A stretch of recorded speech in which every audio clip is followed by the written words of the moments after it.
branding and design, and so we changed a little bit over the past year. So our logo looks a lot like a D, and for Danny, it was actually CJ, and for Culture Japan. And this is some of our logos. We changed the design of the website, and a little bit more of a modern look. We've given away like all the menu items, like they call it a hamburger. Those 3 bars over there, and 4 capitals. And Culture Japan, at last, we were able to start on Culture Japan Season 3, and when I'm back in Japan, we'll be aggressively filming more episodes. So I'm going to show you the opening for Culture Japan Season 3. This is still very rough opening, but this is what it's going to roughly look like. So it's going to come up and it's going to have some sound as well. Oops, start.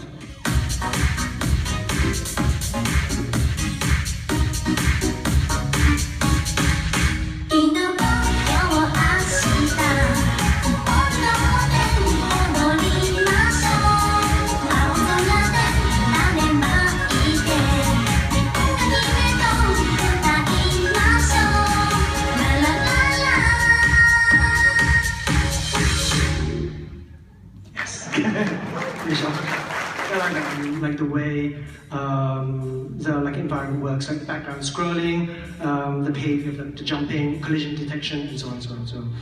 So we've got Mirai running around over here with a little sword, and I forgot about this. Oh no! And then these guys are called the Genjutsu, and they appear in a story called Mirai Million. Oh no! And I need to power. So I need to power up. So if I keep my finger on Y, you can see a little power bar building up. Yep, she transforms. Then if I jump into retro Q without being hit, no, yes. So she changes into her retrograde suit, and then she can fire and jump around and stuff. So yeah, it's a very, very simple gameplay right now. But yeah, so we've got the nice parallax scrolling in the background, and so this engine is over here, and we just need to find more time and resources on products called Moikanji, Japanese learning products. And today I'm announcing Moitango, which is Japanese words. So hiragana and katakana and some kanji, but words aren't really useful. So Moikana and Moikanji has been cards like this in card format. And so they're great, and there's lots of folks around the world, they like playing card games. But I wanted to make these a little bit different. So Moitango is actually in the shape of characters. And I was inspired by something called Paper Child. So if you search for Paper Child on the internet, you'll see a little character like this, and a human kind of interacting with it. And this is what it would look like on the back, basically. And so this design is not finalized yet. The reading over here is a bit small, so we're going to make that bigger. And here are some more examples over here. And the thickness is going to be like any other card game, so they're going to be quite durable. And when you flip them over, you've got the words. So, tsukareru desu ne. And so here's some more examples over here. So AG, having some AG at home version time, reading some educational stuff as boys do. And yomu, so it's actually reading. And so yeah, you can't, again, the reading, Y-O-M-U is going to be much bigger, so you can actually see it at a glance. And some Mirai eating over here, that's tabiru, over here, tabiru. And Asia over here. And so here are some more close-ups. So, kawaii, kirai, atsui, samui, harahetta. So there's different ways of saying hara, like you're hungry, and we're not too sure which one to go for. So the formal ways, onaka ga tsukimashita, that's way too long, so we probably go with harahetta. Neru. Anyway, that's enough of believe in your own beliefs. So to get to the point where you can actually start something, we need to overcome and understand something called fear. So I've been doing just a little bit of research about why we fear, and so here we have Kisna, Chan, and Chitase. They're all in fear right now. They're like driven to tears. So so most organisms, or pretty much all organisms, have something programmed into their DNA called self-preservation. And as part of this mechanism of self-preservation, there is this fear. And basically what this does is to try to keep us alive and to do so for as long as possible, and to stay away from danger. So this worked a long time ago when we were cavemen, cavewomen, outrunning dinosaurs. There's actually lots of study on the internet, lots of arguments, were humans alive during the age of the dinosaurs? And apparently they dug up something that suggested that we were. So I'm going to presume that humans were trying to outrun dinosaurs. And I'm going to go off topic. Was the latest Jurassic Park, was that any good?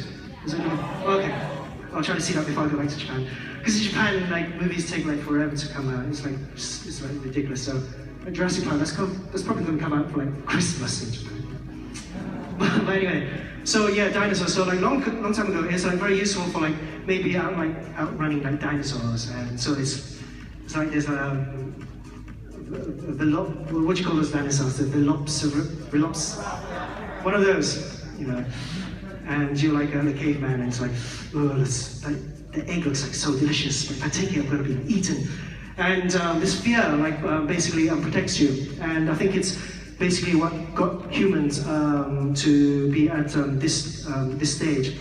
But still, entwined into our DNA is this mechanism of self-preservation and fear. And in today's day and age, it's not that difficult looking for well, not everyone. I know there are homeless folks out there, and I know there are folks out there who have trouble getting food, but I think for many of us, we do come across, and we do have the ability to have food and shelter very easily in today's society. So this mechanism of self-preservation, it doesn't really do us too much good. What this mechanism of fear is doing is it actually prevents us from taking a step forward and it sounds very corny, but fulfilling our dreams and fulfilling our passions. And because there's this fear that change is going to put you in a position which endangers your life somehow. So I've spoken to folks, they're comfortable in a job, and but they don't really like what they're doing, but they get a steady paycheck, and it pays the bills, but they're not too happy. And I said, well, why didn't you just start looking for a job? Just contact some recruiters, talk to some headhunters. They feel that by doing so, it's going to set off something in the equilibrium, which sets off a chain reaction, which renders them in a position where they're put in danger, and they're going to put in danger their steady paycheck and so on and so on. So there's this constant this mechanism of fear which keeps them in this comfort zone. But I think that once we understand why we fear taking risks, then we can regulate what is basically built into our DNA. So obviously it serves some purpose. Oh, there's a wall of fire. Shall I walk through it? Difficult decision. So in some cases it does help, but in many cases during our career especially, it prevents us from taking that step forward. So once we are aware that we have this mechanism from preventing us from moving forward, then we can regulate it. And we can regulate it using knowledge, knowing that we have this mechanism of fear, and also preparing yourself for worst case scenarios.